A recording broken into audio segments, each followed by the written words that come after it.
Hey y'all, and welcome back to my channel. If you are new, my name is Mary. I am a homeschooling mama to a pre-Ker and a first grader, and this is actually our first year homeschooling. It has been such a great time. A wild journey because it is our first year. We're doing a lot of trial and error, of course, but I feel like we've finally really solidified our schedule and how we like to operate our rhythm, what that looks like from a year-to-year basis too. And this is the time of year where a lot of homeschooling parents start to look to the next year. What does that look like? What curriculum are we using? Are we doing any specific extracurriculars or groups? What does the planning look like if we're going to do all that? How do we fit it into our schedule? What does that look like for the whole year from an annual perspective? So I thought right now would be a good time to sit down and film a video series on homeschooling scheduling and planning.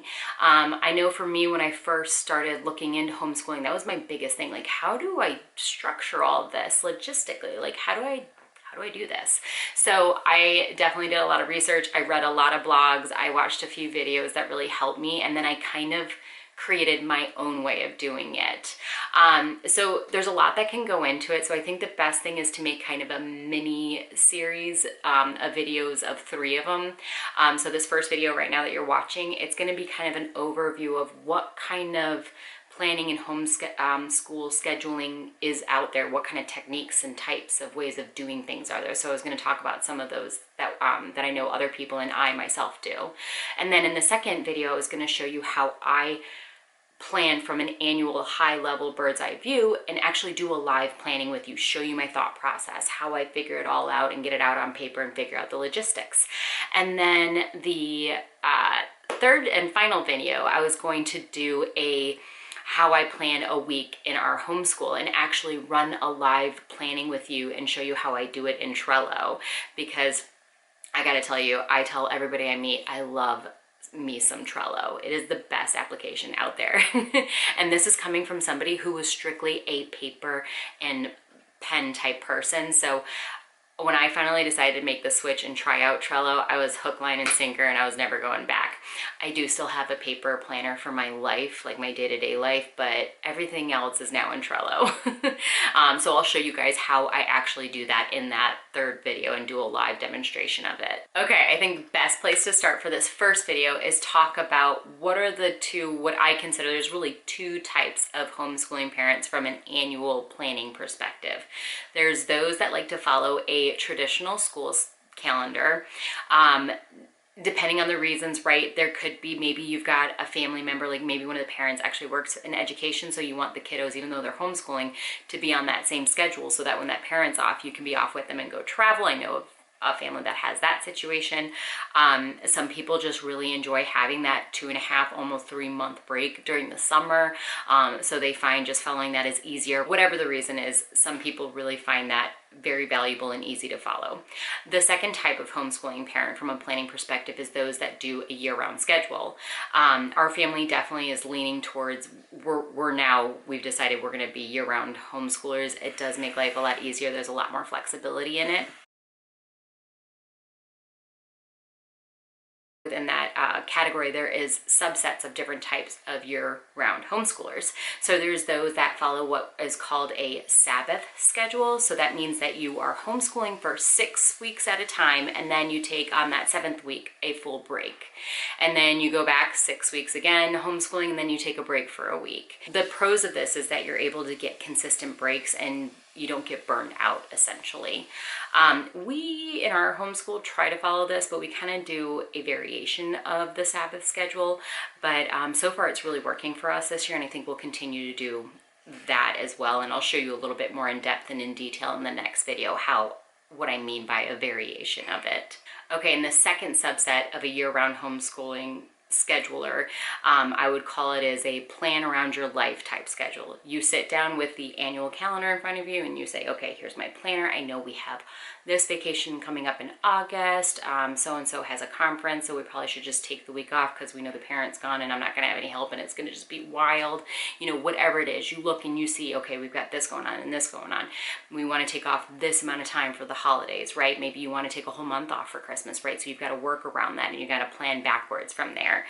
And then the third scheduling subset category I would call some of our homeschool parents is somebody who just wings it. They say, okay, our homeschool year is going to start on August 1st, and we're just going to go until we need a break, and then you take a break.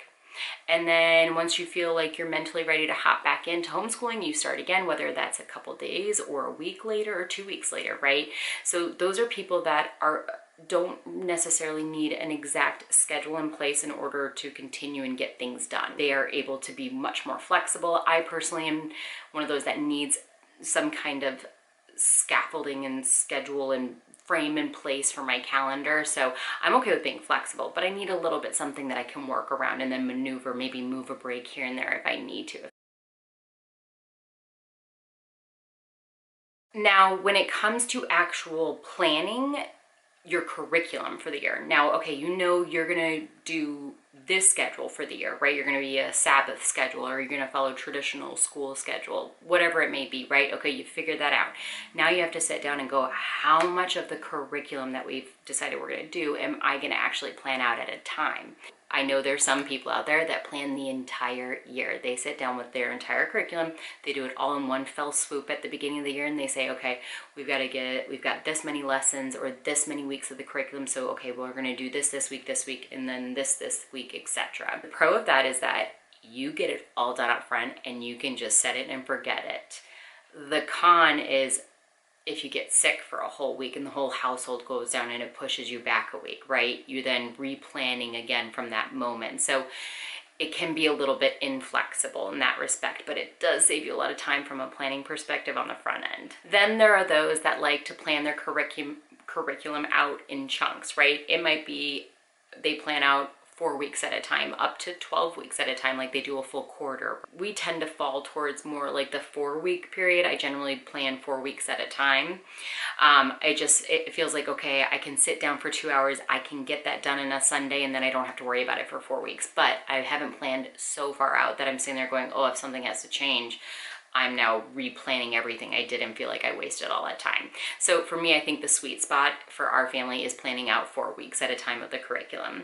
And then I know some people that plan just week to week. Every Sunday they sit down and they say, okay, let's open up all the curriculum. Let's look at everything we left off here last Friday. This is where we're gonna start tomorrow on Monday, and then go from there. Okay, and to that same point, when you're talking about the type of scheduling on a week to week basis, so there's different types of thought processes and avenues when it comes to that. So there's people that do what we call plan from behind. So they'll sit and look at a week of curriculum and they'll just write down on a big list, like a checklist almost, right? And they'll say, okay, we want to get this many lessons of math done. We want to get this far ahead in our book that we're reading for literature. We want to get this many lessons done in history, etc. And they write it all down. And they don't fill anything in their planner. They have that. And then Monday comes around, okay, we got math done, we did this many lessons, and they fill in what they got done that day, and then they kind of cross off from their list. And then the next day they start, okay, so we've got to add in more. So that's what we call planning from behind. Then there's those that literally go in and fill in the entire week, which is me. I used to be actually a plan from behind person when I had a paper and pen planner. Now that I'm using Trello, I go ahead and fill in what I want to do on this day and this day and this day, because it is just so easy to move things around. If we don't get science done all the way on Tuesday, we just click and move the card to Wednesday. So I'm able to actually fill in our calendar and say, okay, this is what we're doing. And if we do need to change something, the flexibility is there, and I just click and pull and drag. It's amazing. Another type of planning technique is called loop scheduling. So generally people who do loop scheduling are people that will do math and language arts, which most of us consider our core subjects. They'll do those first thing in the morning or whenever they do homeschooling for the day, right? That's the first 2 subjects they do every day. And then after they get those 2 subjects done, they will move on to their loop schedule. They'll have a list, and it'll go like history, science, geography, social studies, Spanish, and it'll say how many lessons of each need to be done, and you just work your way down that list. And when you hit that certain point in the day and homeschool's over, you stop and you put a bookmark in it, right? And you say, okay, we finished that history in the list. Next up is Spanish, so we'll do that tomorrow after we do our core subjects. So it's just a loop. They loop through the list, and whatever they get done for the day, they stop there and they start the next day at the same spot and go through the list. And then there's people who do block scheduling, which I think is more our style. So what block scheduling is, it's similar to the loop schedule. You do your core subjects first, so math and language arts. We do those 4 days a week in our household. And then block scheduling is when you do your more electives, so those history, science, art, etc., those subjects. You say, okay, we're going to block a certain day for that subject and get as much done as we can of that subject in that time. So for us, we do geography on Tuesday afternoons. We do Spanish for 30 minutes Tuesday and Thursday mornings before we actually even start anything. We do science on Wednesdays and art on Fridays. So you can see we have specific times and blocked throughout the day of when we do these subjects. We found that just works the best for us, at least this year. That might change, especially as the kids get older and they're doing a lot more, and their time, their work's gonna become more demanding essentially and need different amounts of time, so that might change. But for right now, for elementary school, block scheduling is working amazingly. And then you start to kind of look, okay, what's my weekly rhythm gonna look like? How many days are we homeschooling a week? Is it gonna be 5 like we would in a traditional school, or do we wanna do something where maybe we do 4 days of actual school, like sit down work, and then maybe we leave Friday to be an open activity day, or we do extracurriculars or meet up for our co-op.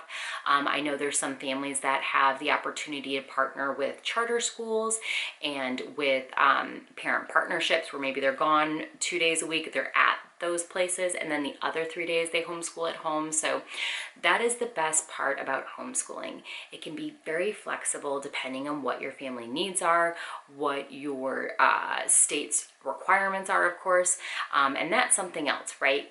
The first thing you should do before you even start to think about planning is go, if you have not done so, research your state's regulations and laws when it comes to attendance policies. How long do they want you to, or do they even want to know how long you homeschool every year?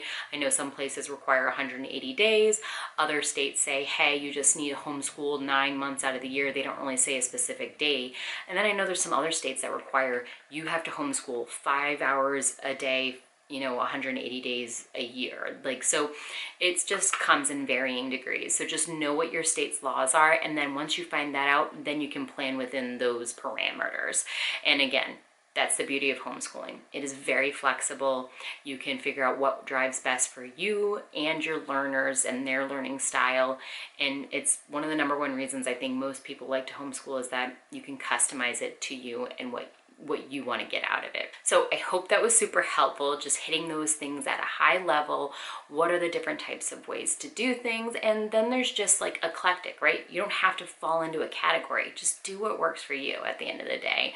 I feel like most of us do, but we kind of pull from bits and pieces of those labels, of those categories, if that makes sense. So again, if it was helpful to you, please give this video a thumbs up. If you're new and you have not done so yet, I would love to have you subscribe, come along with us. I'm going to be putting out content about homeschooling, mom life, homemaking, a little bit of fitness because I'm a fitness trainer, all of the above essentially. It's just everything that goes on in my life is what I put out here. And keep an eye out for the next 2 videos in this series to be released. Again, the next one will be me planning for our annual 2024 to 2025 school year and show you actually going through the process, what that looks like, and help maybe you guys, if you don't know where to start, it'll kind of help you figure out a spot to start. And then the third one, of course, will be me sitting down doing a live weekly planning session with y'all on Trello. All right, guys, I'll see you in my next video.